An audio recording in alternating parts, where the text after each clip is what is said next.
ये किताब आपको क्यों पढ़नी चाहिए? इमोशनल ब्लैकमेल सुनने में ही एक भयानक सा शब्द लगा है। हमें लगा है कि इसका इस्तेमाल लोगों को पागल बना देता है या फिर सुसाइड करने पर मजबूर कर देता है, लेकिन कभी कभी हमारी हर रोज की जिंदगी में हमें इमोशनल ब्लैकमेल किया जाता है। इससे हम मानसिक संतुलन तो नहीं खोते, लेकिन हमारी खुशी जरूर खो जाती है। इससे हम सुसाइड तो नहीं करते हैं, लेकिन हम जीने का मतलब जरूर भूल जाते हैं। ये किताब हमें बताती है कि किस तरीके से हमारे परिवार के कुछ लोग हमें इमोशनल ब्लैकमेल करके हमसे अपने मन का काम करवाने की कोशिश करते हैं। ये किताब बताती है कि इमोशनल ब्लैकमेल की क्या वजह हो सकती है और यह किस तरीके से हमारी हर रोज की जिंदगी को खोखला बना रही है। हम यह देखेंगे कि किस तरीके से हम इमोशनल ब्लैकमेल को पहचान सकते हैं और इसके जाल से बाहर निकल सकते हैं। इमोशनल ब्लैकमेल क्या है और ये कैसे होता है? किस तरीके से आप इमोशनल ब्लैकमेल की पहचान कर सकते हैं? किस तरीके से आप खुद को इमोशनल ब्लैकमेल के जाल से बाहर निकाल सकते हैं? इसमें आपको 7 सबक मिलेंगे। पहला सबक, इमोशनल ब्लैकमेल हमारे साथ हमारी रोज की जिंदगी में होता है और हम इसे देख नहीं पाते। ब्लैकमेल एक बहुत कठोर शब्द है जिसे सुनते ही आपके दिमाग में कुछ बड़ी मुसीबत जैसी चीज आती होगी, लेकिन ये हर रोज की जिंदगी में हमारे साथ होता है। जब हमारा कोई करीबी आदमी हमारी कमजोरी का इस्तेमाल करके हमसे कुछ करवाने की कोशिश करता है, तो ब्लैकमेल एक तरह की धमकी होती है जिसमें एक व्यक्ति आपसे कहता है कि अगर आप कोई काम नहीं करेंगे तो उसके नतीजे अच्छे नहीं होंगे। ऐसा हमारे रिश्तों में अक्सर होता है। जब हमारा पार्टनर हमारी कमजोरी को जानता है और वो उसे हमारे खिलाफ इस्तेमाल करने की कोशिश करता है, तो कुछ लोगों को पता होता है कि उनका पार्टनर रिश्तों को बचाने के लिए कुछ भी करेगा और इसीलिए वो इसका इस्तेमाल करके उसे अपने मन का काम करवाने की कोशिश करते हैं। वे धमकी देते हैं कि अगर वो उनका काम नहीं करेगा या करेगी तो वे रिश्ते को खत्म कर देगा। ऐसा हम में से बहुत से लोगों के साथ हो चुका है। लेकिन अब सवाल ये है कि हम क्यों किसी को अपनी कमजोरियों का इस्तेमाल करने देते हैं? इसकी 2 वजह है। पहली वजह यह है कि हमारा पार्टनर हमारी कमजोरियों को अच्छे से जानता है और हमें यह पता नहीं लगता कि वो हमारा इस्तेमाल कर रहा है। एग्जाम्पल के लिए, अगर आपको ये लगता है कि आप दूसरों की मदद करने वाले व्यक्ति है और आपके पार्टनर को ये पता है, तो वो आपको लालची और स्वार्थी कहकर अपना काम निकलवा सकता है। उसके ऐसा कहते ही आपके सेल्फ इमेज को ठेस पहुंचेगी और आप खुद को सही साबित करने के लिए उसका बताया गया काम करने के लिए तैयार हो जाएंगे। आपको पता ही नहीं लगेगा कि वो आपको ब्लैकमेल कर रहा है। इसके बाद इसकी दूसरी वजह यह है कि हम ये सोचना ही नहीं चाहते कि हमारा कोई करीबी आदमी हमारा इस तरीके से फायदा उठा रहा है, इसलिए हम खुद इस बात की तरफ से मुंह मोड़ लेते हैं। दूसरा सबक, इमोशनल ब्लैकमेल के 6 लक्षण हो सकते हैं। अगर इमोशनल ब्लैकमेल को पहचान पाना मुश्किल है तो किस तरीके से हम खुद को इससे बचा सके? ये मुश्किल तो है, लेकिन अच्छी बात यह है कि हम कुछ चीजों पर ध्यान देकर इसे पहचान सकते हैं। इमोशनल ब्लैकमेल के 6 लक्षण हो सकते हैं। ख्वाहिश, विरोध, दबाव, धमकी, बात मनवाना और रिपीट करना। इससे अच्छे से समझने के लिए हम लेखक के लाइट्स, आर्टी और एना का एग्जाम्पल लेते हैं। आर्टी की ख्वाहिश थी कि वो एना के साथ रहे, लेकिन एना नहीं चाहती थी कि वो उसके साथ रहे। एना अकेला रहना चाहता थी क्योंकि उसे कुछ जगह चाहिए थी, लेकिन आर्टी चाहता था कि वे लोग साथ रहे और अपने रिश्ते को आगे बढ़ाए। यहाँ पर आर्टी की एक ख्वाहिश है और वो एना के विरोध की खत्म करके उस ख्वाहिश को पूरा करने की कोशिश कर रहा है। इसके बाद आर्टी ने एना पर प्रेशर डालकर उसे धमकी देना शुरू किया। वो उससे कहने लगा कि वो अपने रिश्ते को लेकर बहुत सीरियस है, जबकि एना बात आगे बढ़ाने के लिए तैयार नहीं है। इमोशनल ब्लैकमेल के इस स्टेज में एक व्यक्ति किस तरीके से सामने वाले पर दबाव बनाकर उसे अपने हिसाब से काम करवाने के लिए मजबूर करता है ताकि उसके विरोध को खत्म करके अपनी ख्वाहिश को पूरा कर सके। आर्टी कहने लगा कि एना उनके रिश्ते को लेकर सीरियस नहीं है और एना को इससे लगने लगा कि कहीं उनका रिश्ता खत्म ना हो जाए, इसीलिए उसने आर्टी की बात मान ली और उसे अपने साथ रहने दिया। लेकिन बात यहाँ पर खत्म नहीं होती। अब इमोशनल ब्लैकमेल का आखिरी स्टेज शुरू होता है जिसमें एक व्यक्ति को यह पता लग जाता है कि किस तरीके से वो सामने वाले की कमजोरियों का फायदा उठाकर उसे बात मनवा रहा है। ये पता लग जाने के बाद वो व्यक्ति इस उसका इस्तेमाल बार बार करता है। इस तरीके से इमोशनल ब्लैकमेल का एक साइकिल शुरू हो जाता है। तीसरा सबक, डर, एहसान और पछतावे का इस्तेमाल करके एक इमोशनल ब्लैकमेलर हमारा फायदा उठाता है। वैसे तो हर एक भावना अपने आप में जरूरी होती है, लेकिन जब इन भावनाओं का इस्तेमाल कोई अपने फायदे के लिए करने लगता है तो उसे इमोशनल ब्लैकमेल कहा जाता है। यहाँ पर हम उन 3 भावनाओं की बात करेंगे जिनका इस्तेमाल करके एक इमोशनल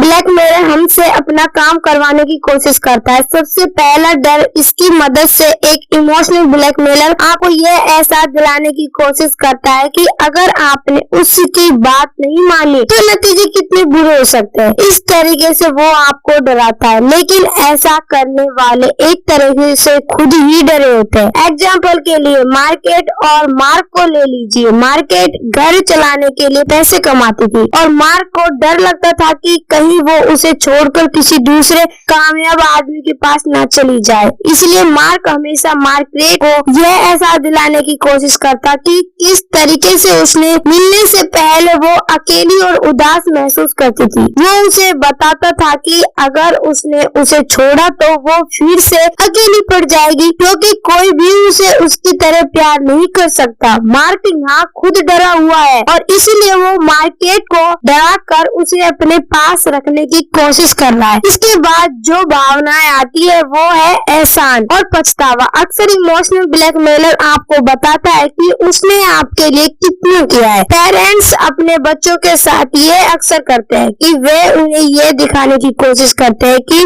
उनके कितने एहसान है उनके ऊपर, ताकि उनके बच्चे उस तरीके से रहे जिस तरीके से वे चाहते हैं। इससे आपको पछतावा होता है और अंदर ही अंदर आपको ये लगने लगता है कि आप बुरे इंसान हैं। इन सभी तरह की भावनाओं को समझना और इन पर जीत हासिल करना इमोशनल ब्लैकमेल से बचने के लिए जरूरी है। चौथा सबक, आपको इमोशनल ब्लैकमेल में और रिश्ते की समस्याओं के बीच का अंतर समझना होगा। कभी कभी हमारा पार्टनर हमें इमोशनल ब्लैकमेल नहीं कर रहा होता है, बल्कि वो एक समस्याओं को सुलझाने की कोशिश कर रहा होता है। ये जरूरी नहीं है कि जब भी आपका पार्टनर आपसे गुस्सा हो तो वो आपको ब्लैकमेल ही करे, लेकिन आप इसमें अंतर कैसे जानेंगे? एक आसान सा अंतर ये है कि एक इमोशनल ब्लैकमेलर हमेशा जीतना चाहता है और वो आपकी भावनाओं के बारे में सोचे बिना आपसे बस कुछ करवाने की कोशिश करता है, जबकि दूसरी तरह कभी कभी एक पार्टनर किसी समस्याओं का समाधान निकालने के लिए काम करता है। ऐसा पार्टनर अपनी भावनाओं के साथ साथ आपकी भावनाओं के बारे में भी बात करेगा और अंत में एक ऐसा समाधान खोजने की कोशिश करेगा जिससे दोनों का फायदा हो सके। एग्जाम्पल के लिए बहुत से पार्टनर होते हैं जो अपने पार्टनर की पुरानी गलतियों को बार बार सामने लाकर उनसे अपने मन का काम करवाने की कोशिश करते हैं। इस तरीके के लोग सिर्फ आप पर काबू पाना चाहते हैं, जबकि कुछ लोग अपने पार्टनर की पुरानी गलतियों को माफ कर देते हैं और उसे कभी ऊपर नहीं आने देते। इस तरीके से वो उस समस्या को सुलझाते हैं, ना कि उसका इस्तेमाल सारी उम्र भर करके आपको बुरा महसूस कराने की कोशिश करते हैं। पांचवा सबक, खुद को इमोशनली ब्लैकमेल होने से बचाना सीखिए। कुछ लोगों का फायदा उठाना आसान होता है। इस तरीके के लोगों में 4 तरह की ख्वाहिश हो सकती है। वे खुद को सही साबित करने की कोशिश करते हैं, वे अपनी गलतियां मानने से कतराते हैं, वे खुद को गिरी हुई नजर से देखते हैं, वे दूसरों को बचाने की कोशिश करते हैं। इस तरीके से लोगों की कमजोरियों का फायदा उठाकर एक इमोशनल ब्लैकमेलर आसानी से इनसे अपना काम करवा सकता है। जब कोई खुद को बड़े दिल वाला साबित करने की कोशिश करता है तो उसे मतलबी कहकर उसका फायदा उठा जा सकता है। अगर कोई ये मानने से कतराता है कि उनसे गलती की है तो वो उसे पछताने की कोशिश करता है, फिर हम उसका सच सबके सामने लाने की धमकी देकर उससे अपना काम करवाना की कोशिश करते हैं। अगर कोई खुद को बुरी नजर से देखता है तो उसका आत्मविश्वास कम होगा और उसका भी फायदा उठाना आसान हो जाएगा, और जो अपने रिश्ते को बचाने की कोशिश कर रहा है या अपने पार्टनर को तकलीफ में नहीं देखना चाहता तो वो रिश्तों को बचाने के लिए या फिर अपने पार्टनर को तकलीफ से बचाने के लिए उनकी बात मानना लेगा। एक बार जब आप इमोशनल ब्लैकमेल के शिकार हो जाते हैं तो ब्लैकमेलर को यह पता लग जाता है कि उसे आपका इस्तेमाल कैसे करना है और वो आपका फायदा उठा रहा है। यह सिर्फ एक बार नहीं होता बल्कि बार बार होता आ रहा है। छठा सबक, इमोशनल ब्लैकमेलर से बचने के लिए आप कुछ तरीकों का इस्तेमाल कर सकते हैं। इमोशनल ब्लैकमेल से बचने के लिए सबसे पहले ये देखिए कि आप कैसा महसूस कर रहे हैं। ब्लैकमेल के वक्त अक्सर हम कुछ टेंशन या फिर कोई नेगेटिव भावना महसूस करते हैं। हमें ये लगता है कि सामने वाले की बात मान लेने से हम इस भावनाओं को आजाद हो जाएंगे। अगर इस तरह की भावना पैदा हो तो उसकी बात मानने के बजाय उसे टाल दीजिए। एग्जाम्पल के लिए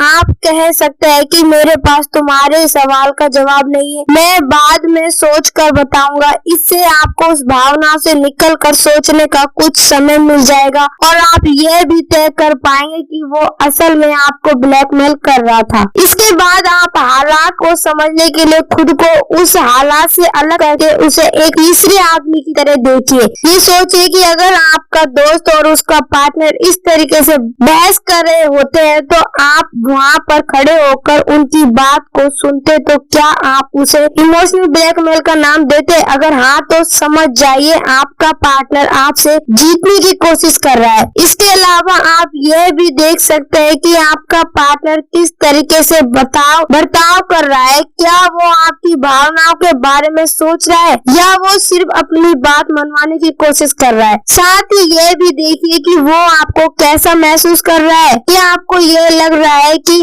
आप बहुत मतलबी हो गए और अपने पार्टनर के बारे में नहीं सोच रहे, या आपको ये लग रहा है कि आप उसकी खुशी के लिए जिम्मेदार हैं और उसे आपकी जरूरत है, या फिर आपको ये लग रहा है कि अगर आप उसकी बात मान लेंगे तो वो आपको परेशान करना बंद कर देगा। इस तरीके से ख्यालों का आसानी खतरे की निशानी है। फंसा हुआ, डरा हुआ, दबाव महसूस करना ही एक इमोशनल ब्लैकमेल की निशानी है। खुद को कुछ समय दीजिए और इससे निकलने के तरीके आपको खुद मिलने लगेंगे। आप उसी व्यक्ति अपने पार्टनर की बात मत मानिए। सातवां सबक, अपनी समस्याओं को समझिए और उनके बारे में अपने पार्टनर से बात कीजिए। रिश्ते में झगड़े अक्सर इसलिए हो जाते हैं क्योंकि दोनों लोगों को ये नहीं पता होता कि उनके पार्टनर को क्या नहीं पसंद। जब भी दो लोग डेट पर जाते हैं तो वो एक दूसरे से एक दूसरे की पसंद ही जानने की कोशिश करते हैं। तो आपको सबसे पहले ये जानना होगा कि एक रिश्ते में आपके पार्टनर को किस हद में रहना चाहिए। अपने पार्टनर के एक्शन को समझिए और उसके उन एक्शन की वजह से आपने जो महसूस किया उसे भी समझिए। इस तरीके से आपको यह पता लगेगा कि उसके किस बर्ताव पर आपको बहुत बुरा लगा था। यही वो वक्त था जब आपके पार्टनर से हदें पार की थी। एक बाद आपको यह पता लग जाए कि आपको किस बात का बुरा लगा है, इसके बारे में अपने पार्टनर से बात कीजिए। उससे यह बताइए कि आप आगे से इस तरह के बर्ताव को बर्दाश्त नहीं करेंगे। इस बात को शांति से कहिए। अपने पार्टनर की भावनाओं को भी समझिए और इससे कहिए कि आप समझ सकते हैं कि आपकी इन बातों से उसे तकलीफ हो रही है। उसे बताइए कि आगे से आप पछतावे में या डर में आकर कोई काम नहीं करेंगे। उसे बताइए कि उन्हें अपने रिश्ते को बेहतर बनाने के लिए काम करना होगा। अपनी बात को इस तरीके से अपने पार्टनर के सामने रखिए जिससे उसे ये लगे कि आप उसके साथ बात करके एक समस्या को सुलझाने की कोशिश कर रहे हैं, न कि उसके ऊपर इल्जाम लगा रहे। इसके बाद भी अक्सर आपका पार्टनर रिश्तों को बेहतर बनाने के लिए काम करने के लिए तैयार नहीं है, तो आपको उस रिश्तों को खत्म करने के बाद में सोचना चाहिए। अगर आप रिश्ते को बेहतर बनाने पर काम नहीं कर सके तो उसे खत्म करने में ही सबकी भलाई होगी। इस तरीके से आप खुद को इमोशनल ब्लैकमेल के जाल से बाहर निकाल सकते हैं। कुल मिलाकर इमोशनल ब्लैकमेल को पहचान पाना इतना मुश्किल इसलिए होता है क्योंकि कभी कभी हम खुद ये नहीं सोचना चाहते कि कि हमारा पार्टनर हमारा फायदा उठा रहा है। इससे निकलने के लिए सबसे पहले आपको यह जानना होगा कि आपकी हदें क्या है। इसके बारे में अपने पार्टनर से बात करना होगा। आपको खुद को भावनाओं में बहकर फैसला लेने से रोकना होगा और अपने रिश्ते को बेहतर बनाने के लिए काम करना होगा। अपने